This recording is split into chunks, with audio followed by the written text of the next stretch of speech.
Have you ever wondered what the watch on your wrist says about you? I think it's time for some therapy. Let's get into it.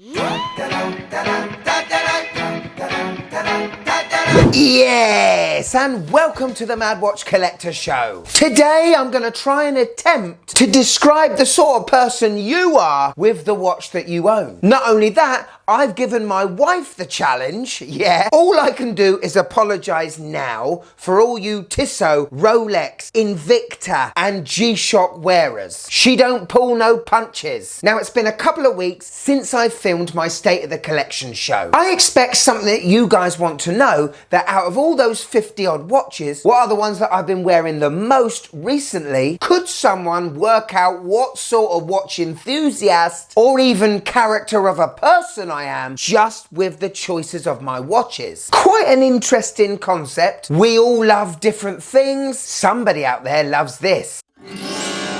I like to think that the watch does represent some sort of character of the person that's wearing them. For example, if I was to see anybody out there wearing a CWC Falcon chronograph, obviously one, I'm thinking they may have been in the military or they may appreciate military watches, therefore their punctuation and their organisation of timing is really high. I'd rather be somewhere an hour early than a minute late. Unfortunately, the wife has the opposite opinion. Let's not go there. Anyway, before I show you my 3 most worn watches, it has been a plan of mine for 2024 to get associated with amazing watch brands. Brands that I'm proud to be a part of, proud to push, proud to be British. And it is with immense excitement that I can announce Zero West as the official sponsors of the Mad Watch Collector channel. Every watch I have ever held or worn, I can feel the passion, the workmanship, the time it's taken to make the watches, the appreciation of the story, and just the overall package of a Zero West watch is very hard to beat. Their passion for monumental British engineering is so infectious, it really makes you want to own one of their watches. Check out their website in the description below. I've reviewed 3 of their watches so far, and I can't wait to review more of them. Big up Zero West!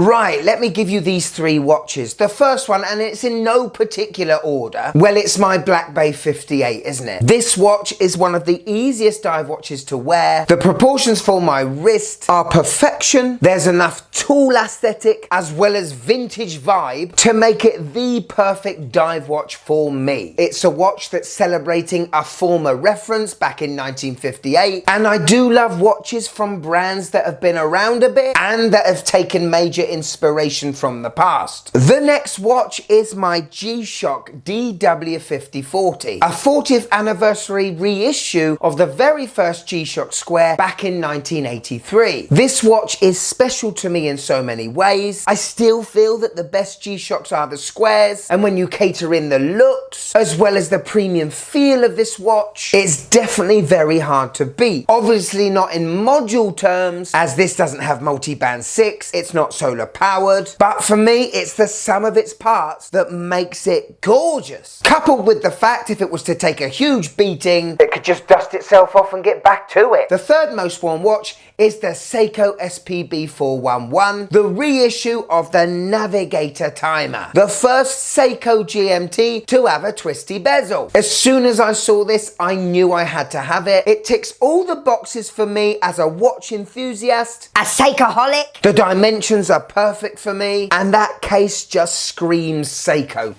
So there's the reasons why I like them and why I bought them. All positive, but like I said, what makes the world go round is different opinions. And if you was to go on some of my shows that had these watches in them, you may get comments on the Black Bay 58 a little bit like this. Boring watch, bland, uninspired, waste of money, that's a poor man's Rolex. Very harsh. Even harsher on the DW5040, that is a plastic piece of shit. The negatives don't stop there, not with the SPB 411. What a waste of money. Who buys these watches? The movement sucks for that money. Obviously those comments come from people that maybe don't like those watches. But that's fine, I don't care. I don't buy or wear these watches for you. I buy them for me. If you like them, good. If you don't, Well, just like the fact that I like them. Anyway, can these three watches characterize not only me as a watch enthusiast, but as a person? First of all, these are all reissues or homages. So I'm obviously a watch enthusiast that like the old days. I'm a person that likes vintage watches, but would rather have a new one that looks vintage than have the headache of having a vintage watch and just not knowing what to do with the movement and servicing. Those three as a package, I definitely think they have a sporty vibe to them. I think you can tell I'm quite an active person. You can tell I definitely like brand history and the reputation that goes along with it. Maybe starting to feel a little bit old and want to cuddle things that more represent his age than say an Apple Watch. Probably a person that doesn't like taking too many risks, and also someone that maybe doesn't like too much change, and if there is change, tiny little incremental changes, please. Also someone that has been completely brainwashed when it comes to limited edition Seikos. Anyway, I think that's me in a nutshell. I'm definitely not introvert. I am outgoing. Yes, sometimes I am a bit loud, but I don't let the watch or anything that I'm wearing do the talking. It's done with this. The food shoveler. We buy the watch and we make the watch look good. Now, the fun part. Me trying to have a picture in my head what sort of person you are that wears a certain watch. And we might as well start with this bad boy. Oh, this is one of my favourite Casios. Yeah. I love this watch because it reminds me of my childhood. If you're under 20, I think it's a great little fashion watch and a screw you to the system and conforming to this horrible smartwatch trend. Someone that doesn't want to be connected to their phone all day long. Anyone that wears this watch, I think not only is cool, but knows they're cool. I know I am when I wear it. You're a person that breezes into work, never takes life too seriously, loves popular culture and popular film. Is that you? Next up, very interesting, it's the Omega Speedmaster, isn't it? The person I see wearing these watches have done pretty well for themselves in their career, does spend money occasionally, but is very frugal. Someone that owns a Speedmaster, I think, is very organised and very tidy. Also, someone as a kid that wanted to be a spaceman. Obviously, Omega has got links to James Bond, and secretly, most people with a Speedmaster, they'd love to be a bit of a James Bond, wouldn't they? Also, if they're wearing a Speedmaster, they probably don't swim that often. Esquire reading, double skinny macchiato drinking, safe splurger. What about this one? The Khaki King.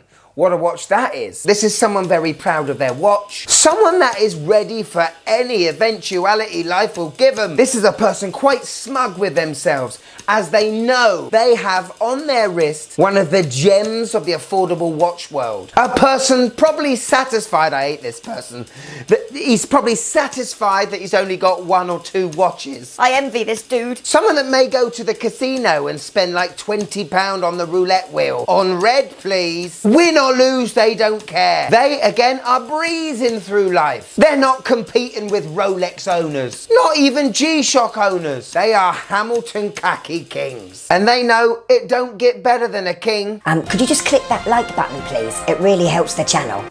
Thank you. One more from me, and it's an extravagant one.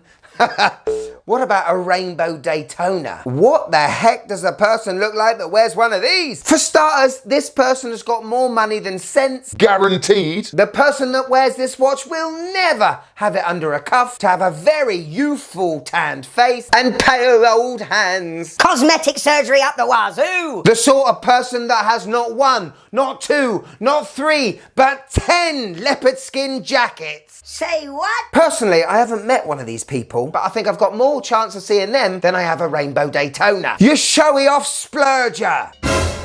Oh my God, right. I did apologise at the start of the show. I gave my wife 5 pictures of 5 brands and their watches, and she had to guess what sort of person would wear that watch. First of all, the ever popular PRX from Tissot. Are we ready?